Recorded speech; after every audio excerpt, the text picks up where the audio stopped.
The cantina on Nexus Station buzzed with the usual mix of species: Karothi traders clicking their mandibles over profit margins, Xelian diplomats nursing their phosphorescent drinks, and a cluster of young cadets from the Galactic Academy huddled around their table, laughing too loudly. In the corner sat an elderly human woman, her weathered hands wrapped around a steaming cup, silver hair catching the artificial starlight, filtering through the view. "Another round," called out Zexai, a Karothi student whose family owned half the shipping lanes in the outer rim. His compound eyes gleamed with amusement as he gestured toward the old woman.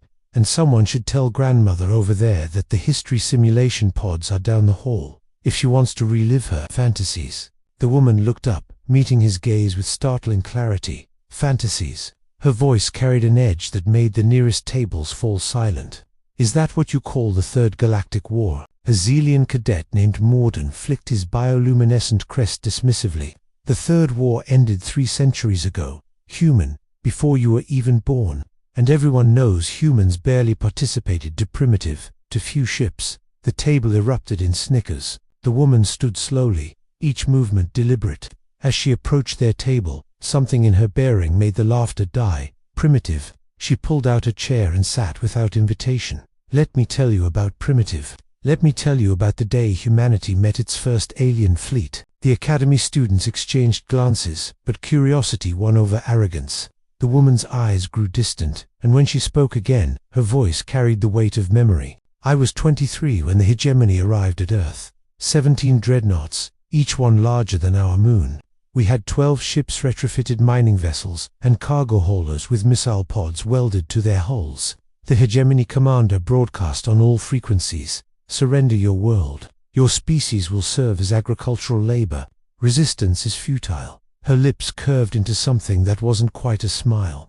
"We told them where they could shove their ultimatum." Zexai scoffed. 12 ships against 17 dreadnoughts. "Your own story proves my point about human delusion." "Does it?" The woman leaned forward. "The hegemony expected surrender. They expected fear. They got something else entirely. When our mining ship Prospector's Dream rammed their flagship at full burn, taking out their primary weapons array, they realized humans don't calculate odds the same way other species do. We don't fight to win. We fight to make the cost of victory unbearable." The station's ambient noise seemed to fade as she continued. Admiral Kethmer of the hegemony later wrote in his memoirs, "Yes, I read them, that watching that cargo hauler tear through his dreadnought's hull was the first time he'd ever seen a species choose certain death over uncertain slavery. He called it tactical insanity. We called it Tuesday." Morden's crest flickered skeptically. "Even if this happened, one ramming attack couldn't. One ramming attack led to 11 more."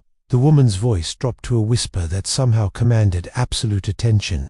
"By the time the smoke cleared, the hegemony had lost 7 ships. We lost all 12 of ours, but Earth still belonged to Earth." The survivors limped back to their core worlds, with stories about the Deathwish species that fought like demons and died laughing. The students shifted uncomfortably, but the woman wasn't finished. That was just first contact. The real war began when they came back with friends. Her fingers traced patterns on the table's surface. The Karothi Empire, the Xelian Confederacy, the synthetic collective, all united for the first time in galactic history. United against us. 500 ships at the Siege of Orion Gate. A human cadet who'd been quietly listening spoke up. "The Orion Gate, but that's just a trading post now.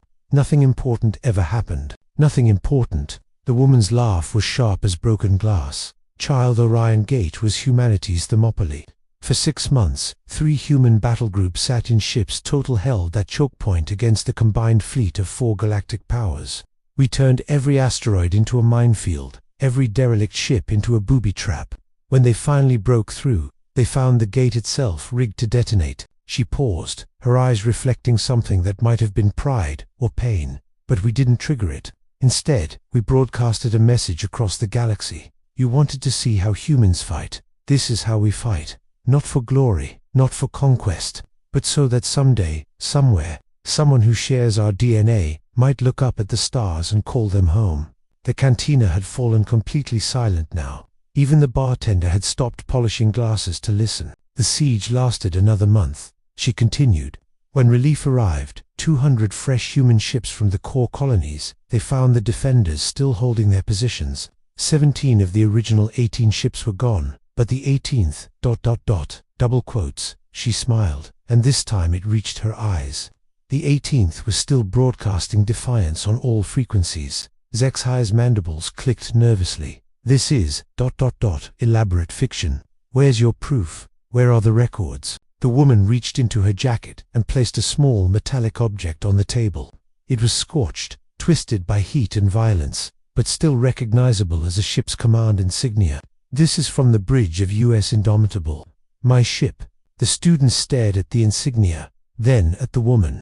Morden's crest had gone completely dark, but that would make you ...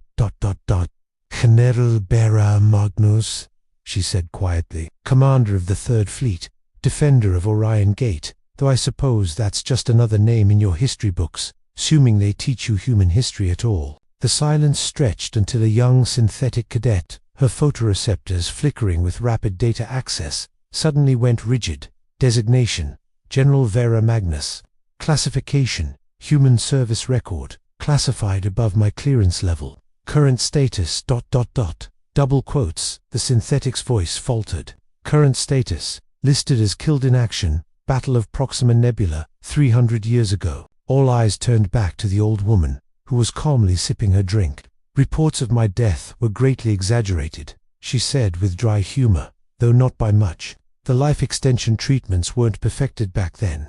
I'm probably the last veteran of the real war still breathing. Sci-Fi found his voice first, though it cracked slightly.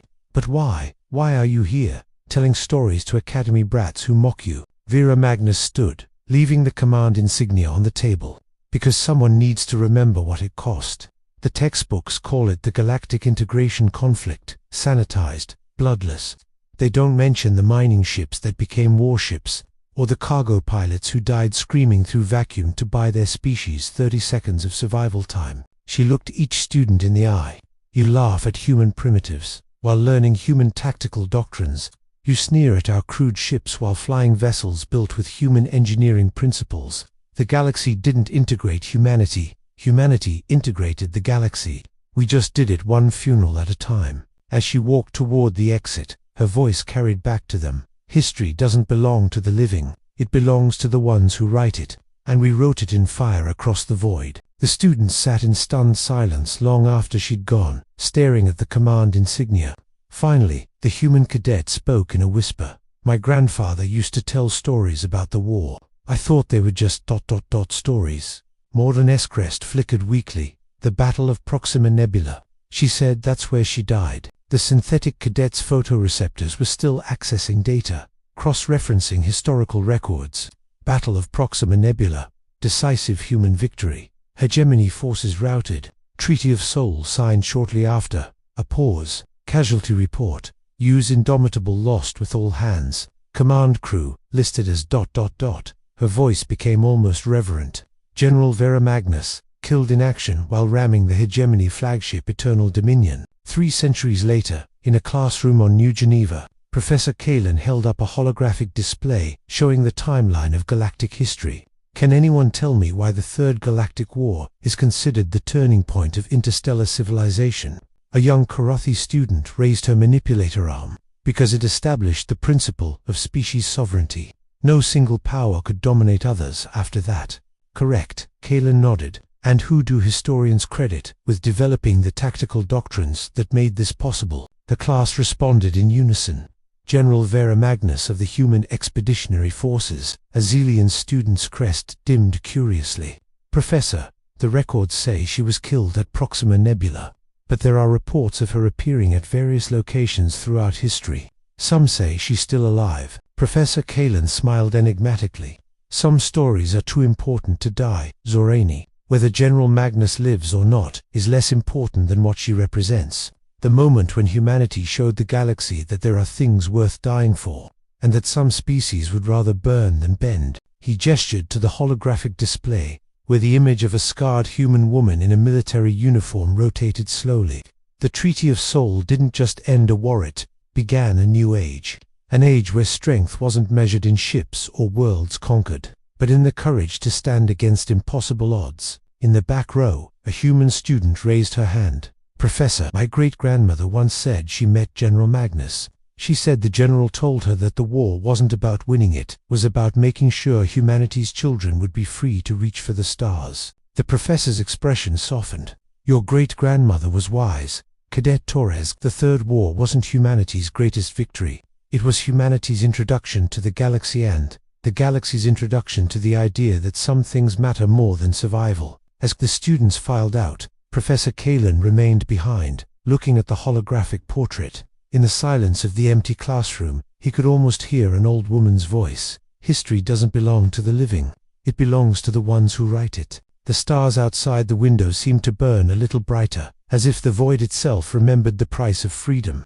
And somewhere in the depths of space, whether in memory or flesh, General Vera Magnus continued her eternal watch, guardian of humanity's promise that the universe would never again mistake kindness for weakness or peace for surrender. The galaxy had learned to respect humanity, not through conquest, but through sacrifice, and that lesson, written in starfire and sealed with blood, would endure as long as conscious beings looked up at the night sky and dreamed of home.